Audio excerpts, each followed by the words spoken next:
Outlast 2, the sequel to the original Outlast game that came out back in 2013. Now, if you clicked on this video, you're probably already aware how difficult the Platinum Trophy or 100% completion is to get on this game. But if you don't already know, it's rated at a solid 8 out of 10 of difficulty, with only a 1.4% Platinum rate on PSN profiles. The main challenge and reasoning behind this rating is the permadeath run on insane difficulty without reloading the camera's battery one time. These two trophies right here are what separates man from boy, and today I became a man, goddammit. Anyways, this is also a part of a challenge where I've been trying to platinum over 100 games suggested by the community, and if I can't complete them all before the channel hits 850,000 subscribers, then I have to shave my head and look like a base character from a video game. So make sure to drop a like and subscribe. In total, there was 25 trophies, including the Platinum Trophy for Outlast 2, and I began this daunting time today with a simple story mode playthrough, which is the easiest available, going after every single collectible and just experiencing the story and what it has to offer without losing my mind right away. Now, this isn't the suggested route to take from the guide page, but I don't care. Outlast 2 begins with a screen explaining what the story of this game is in layman terms. They also made sure to let us know that the game is not child friendly and features very graphic depictions, and they also asked us to please enjoy their game. I don't think I've ever seen a game actually ask me to enjoy it, so I guess we have to now. But the story follows two characters named Lynn and Blake. We are a duo of investigative journalists, with us being Blake, the cameraman basically. But the plot has us searching for a missing pregnant woman in the outside areas of Arizona, with a much sinister mystery surrounding the area and some corporate interference with a company called the Murkoff Corporation, a wonderful organization who has done tests and experiments on various people, things, and has produced wonderful creations. But with the game's opening scene, we watch as Blake and Lynn are in a helicopter heading into Arizona to kick off their investigation and get lots of footage for both personal and work productions. That is, until the helicopter just loses all power in one sudden moment and proceeds to crash into the mountain hillside nearby. You then see a flashback to Blake as a child in school, and this happens quite frequently throughout the game, exposing some lore each and every time, and overall just being disturbing. I mean, school was traumatic enough for most of us and we didn't get chased by literal demons. But then we awake as Blake, lost and confused. Absolutely nobody is around us, and I'm also unsure of how it landed so far away from the actual crash, but plot armor runs in our veins. You then begin to make your way down the hillside into the helicopter crash. We also recorded it for one of the first recording collectibles of the game, and a few steps away was the helicopter pilot we had, all strung up on a post, signifying that someone or something is out here and this wasn't just an insane coincidence. But after walking forward more in the story direction, you end up in the first little village of the game. There isn't really any danger here as of right now, but there is a lot of ominous people, usually dead, sitting around the area. You also meet a man standing still before he runs away into the dark, and fun fact, if you sprint after him here, you can die, so don't do that. But we basically just move forward, getting a few cheesy jump scares, disturbing rooms full of bodies, and end up in another opening of the town. And this area right here is also where the first encounter with Marta, a scary tall woman, is. But since we were on story mode, you don't actually see her at all. That is before crawling through this lit up opening and being greeted by her through a window naturally. She had some scary things to say about the Lord and Savior Jesus Christ, so I hid in a barrel. Strong men don't hide, but living men aren't afraid to avoid death, is what my father used to say.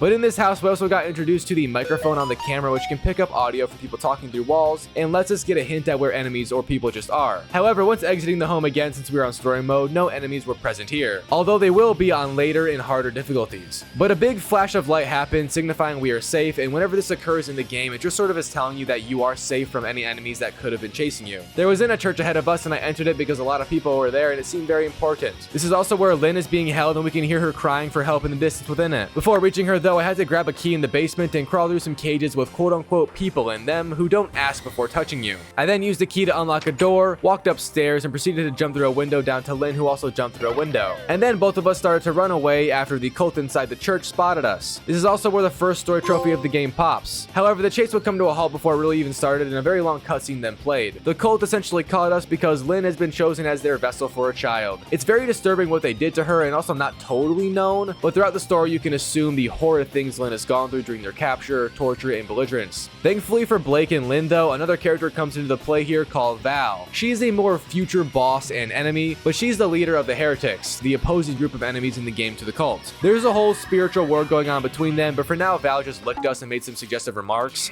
I do not consent, but she does not care.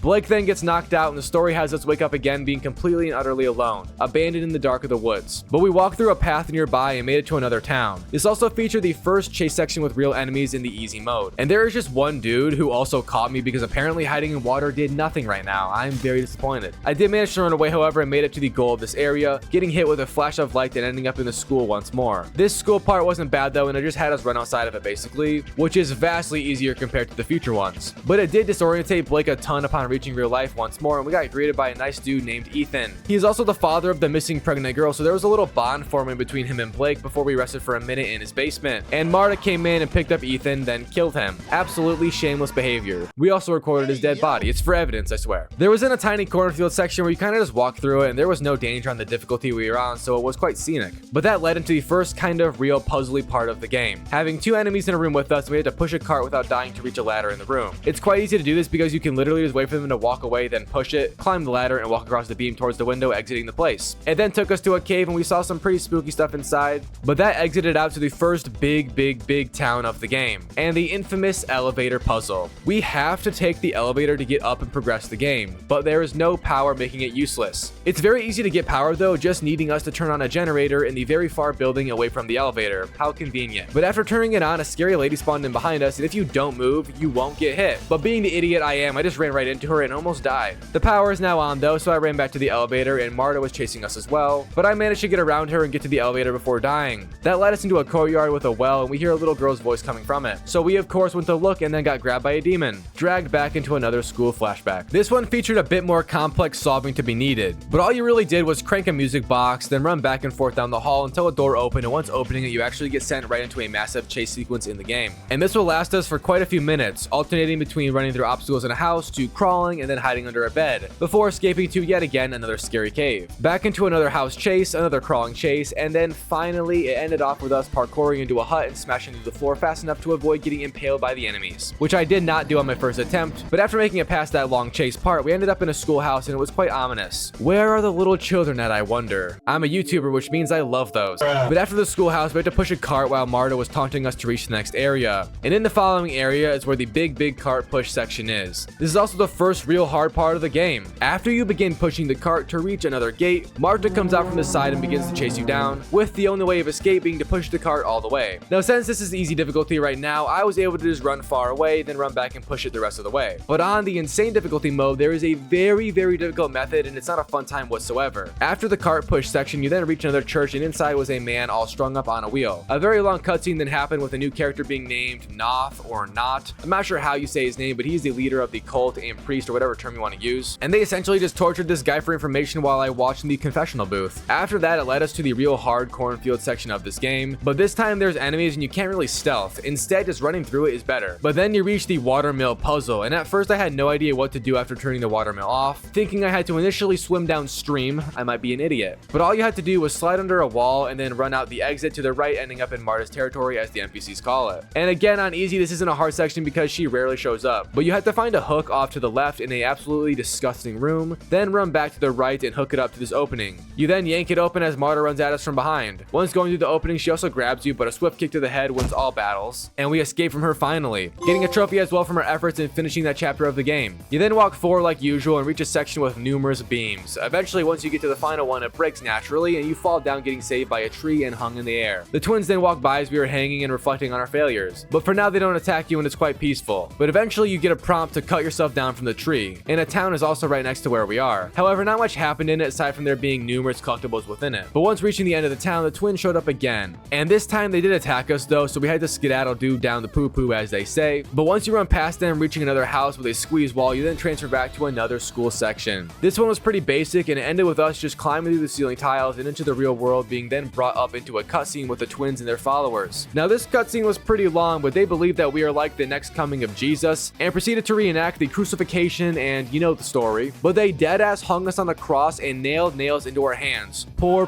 Blake. This might be the worst day anyone has ever had, except for maybe Kanye West on Twitter this past week. If you know, you know. But after they hung us on the cross and Blake somehow ripped out of it, I did get another story trophy. You then had a little section where we searched for a bandage to heal us, and after applying it, I'm not sure what all good it did, but whatever. The next part of the game then had us do a bit of climbing around until dropping back down into some water. And you also have to hide under the water here for quite some time as the twins slowly creep past us. I'm not not sure why they are so suspicious of this water pool, but I guess they have 2 sixth senses, so I'll let it slide. Once they are far enough, however, you can just sprint past them to grab our camera, which was stolen, and trigger another school section. But this one ended with us picking up a phone and then getting so rudely prank called by somebody before just running away from another demon and following Jessica the little girl into a locker. But not in the Dr. Disrespect kind of way. It instead teleported us back to real life, and I got another collectible right next to that, which was my 40th document total in the game for a trophy pop. There was then a long section which had us running from the twins firing arrows our way. It's very easy to dodge them, however, so you really shouldn't die here. But at the ending of that, you slide down and a dude grabs you. I was startled by this, so I almost didn't do the quick time event. However, once I did, he then began to chase us and we slide all the way into a barbed wire fence, which allowed the twins to capture us again and then throw us into a grave to bury us alive. But I gotta say, they really went all out with this resurrection BS. I'm kind of impressed, because you know damn well they didn't just have a coffin waiting around.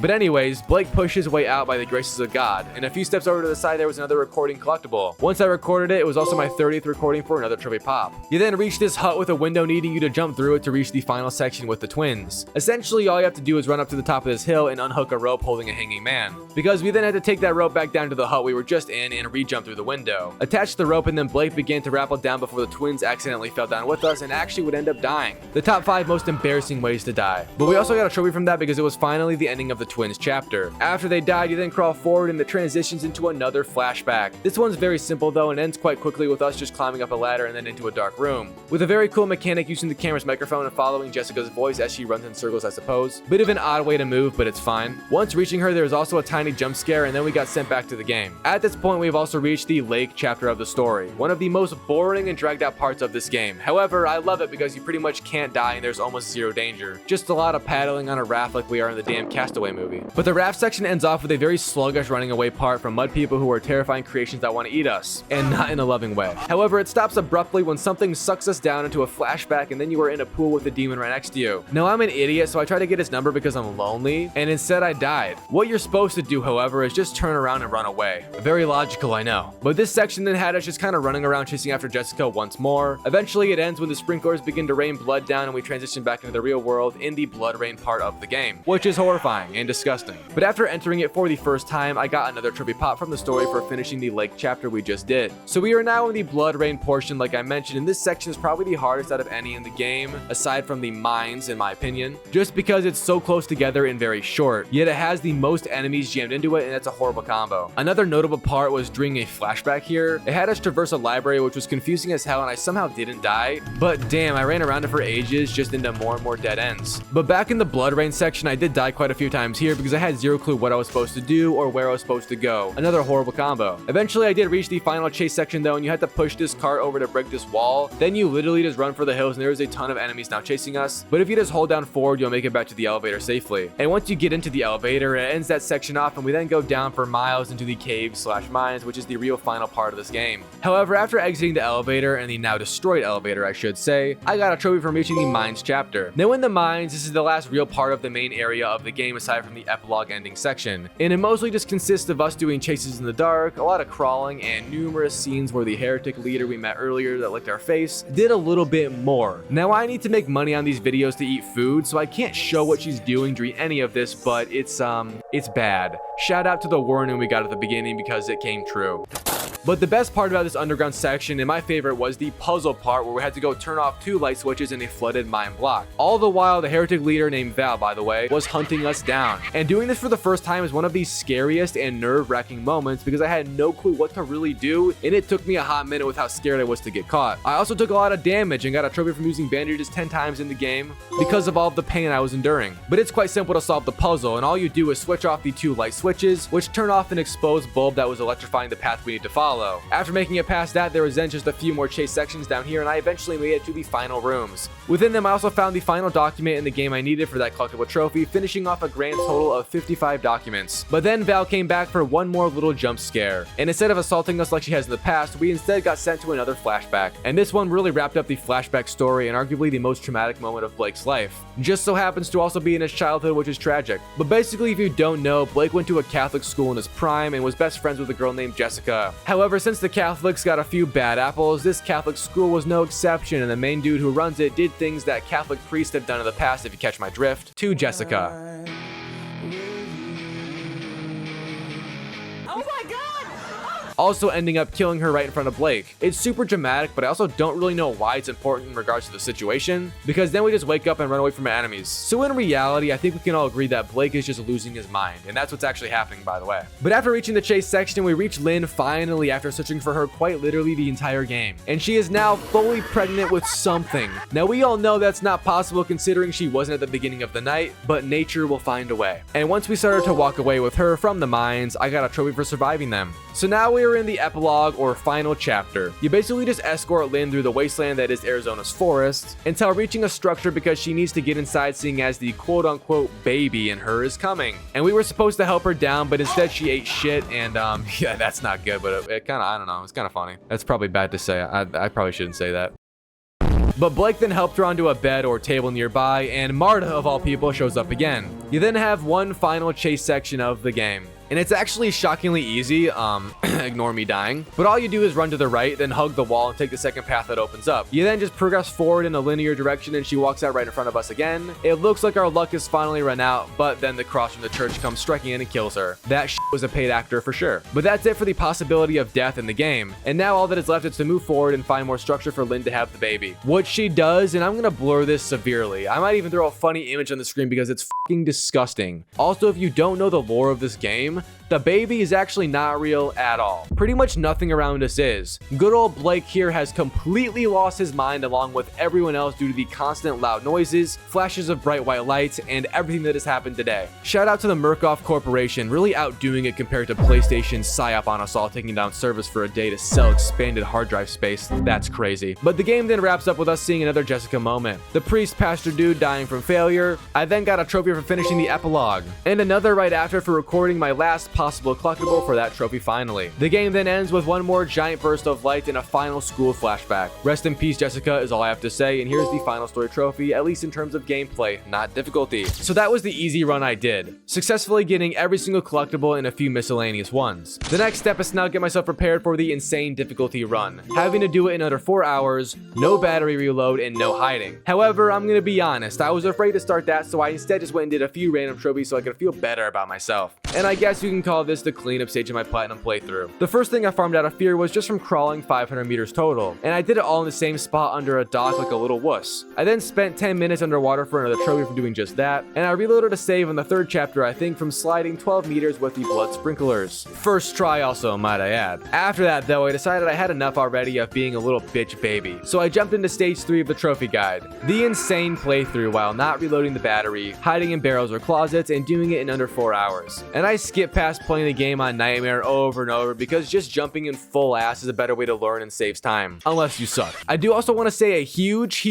shout out to Pandalax Achievement Hunting and his videos on these trophies. There is much more popular videos on the insane run in Outlast 2, but I found this one to be the best by far and go into great detail with everything you need to do and should do throughout the game. I used his guide to help me on numerous spots and watched it fully through to make sure I didn't get surprised by anything. Now I am not going to go through every single run I did on Insane because I died quite a few times. I think in total it took me 5 tries to get these trophies, but the first few runs were all scuffed and I died very early on in them. But then I had that near perfect run and I did it in under 3 hours of playtime. So let's begin with that, and I'm going to explain all the different strategies and methods I used throughout in a bit of a more sped up and simplified way compared to a traditional guide, because that's not really what we do here on YouTube. But the first encounter of importance on the insane run I completed was with Marta, and it's right in the intro of the game. This is also not on the easy difficulty I did, so I was surprised at first seeing it. But like pretty much all of her encounters, if you just walk up to her slowly and then back away slowly till she chases you, follow with you running around something, you can escape her pretty much every time and survive. The next encounter is right after in the town you drop into, and you're supposed to take a wide turn around the final dude in the town leading to the bright light spot, but I actually messed this one up and took a hit. It scared the absolute shit out of me, but we move on because I had advantage from the start. Next, there's the corn section, and again, unlike the easier difficulties, this time there's enemies literally everywhere. But you can kind of snub the game's enemy coding by just dead sprinting through the pass, and you'll notice that some of them don't even move out of pure shock and awe from our athleticism. But continuing on straight after that is another encounter. You need to hide under a truck in the barn with the cart and ladder. Simply just sit still under the truck until all the enemies go outside, then move the cart and climb up. There really isn't an encounter where you can die right after here, but you do end up in a dark ass cave and you're not going to want to use the camera's night vision at all since we need his battery for the ending parts of the game. But if you follow the dust particles in the air and then once you can't follow them anymore, you just crouch down, you will slip through a gap and make it to the next area where there's light. The next encounter is then in that town with the elevator puzzle, and there's an old lady in the middle of the path blocking it. You're supposed to just run around her widely, but I again got too close and took a hit. L moment, I know. But right up the path where the generator is at, you also have to hide behind a barrel before entering the upstairs because an enemy is coming down them towards you. I didn't catch the enemy walking away, but just waited a little longer, and then when it felt good, I left. After turning on the generator, you then walk back towards where the old woman was at, and she is now gone. But Marta begins to chase us just like in the easy playthrough, and you use the same method, waiting for her to get close, then sprinting away. Just make sure you leave enough space because you'll have enough sprint, don't worry. You then do the chase section after that functions in the same way as easy mode, although you have to make sure to go fast because the enemies are just faster. But no real methods change. I do believe the enemy in the basement wasn't there, however, on easy, but to avoid him, just get him to chase you, then run around the room and lock him out of the room, then push the bookcase aside fast and get into the caves. And he actually can't enter these at all, by the way, so once you make it a foot inside, you're safe. At the end of the chase scene, there is then that little window jump into smashing the floor again. There isn't a different method, however, but you like usual just have to be fast or else you will die here. But here is where the game throws us a curveball, and there is a significant, and I mean greatly significant tune-up in difficulty.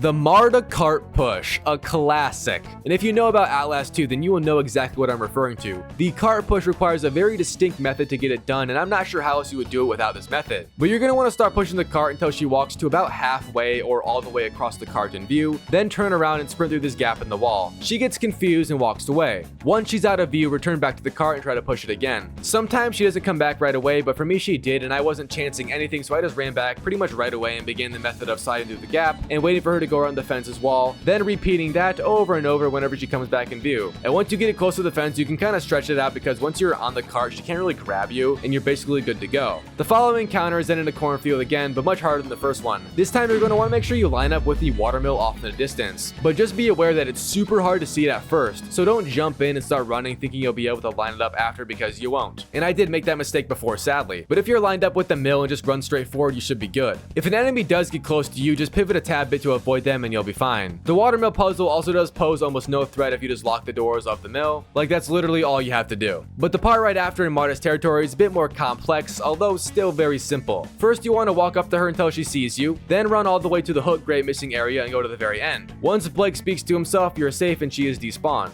Then you run and go get the hook and come all the way back to where this cart is before turning the corner towards the barn we need to get to. Catch your breath and then full sprint all the way to the hook's insert spot, hook it up, and crank that chain right after. Then just slide out and you should be fine. The first encounter with the twins then followed and you can just sprint past them. You will get hit, but you'll live. And then after you fall off the cross a bit later, there's some debate on when you can heal with the bandages you find, but from my experience, you can heal anywhere in the camp of sick people as long as you aren't hugging an enemy. And then obviously go under the log to avoid the woman above. You will also encounter a guy after that by a big puddle, and he won't see you, so just walk up to him and then run away and do a little circle back around to the right towards where the game wants us to go. And again, like all the other difficulties, when you reach the pond of water and the twins are slowly passing by, just stay underwater and hold your breath till you're safe. But then the next major encounter is that rope section. But on this rope part, you're going to want to follow a very specific path, starting by following this dude that's on the top of the stairs. Then go around the house to the left, through some trees, to the left of the outhouse, through more trees and around the well, then to the right of the house and up the path towards the rope.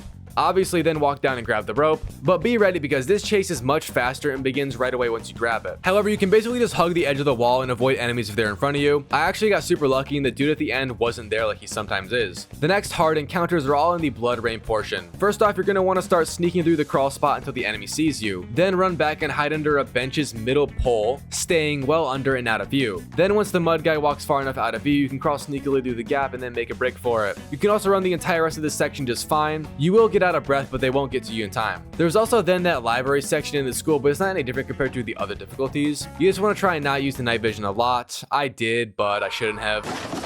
There was one more encounter in this blood rain bit, which is right after you rip open this iron gate. Just drag this cart all the way to the break in the wall and then climb up it to escape.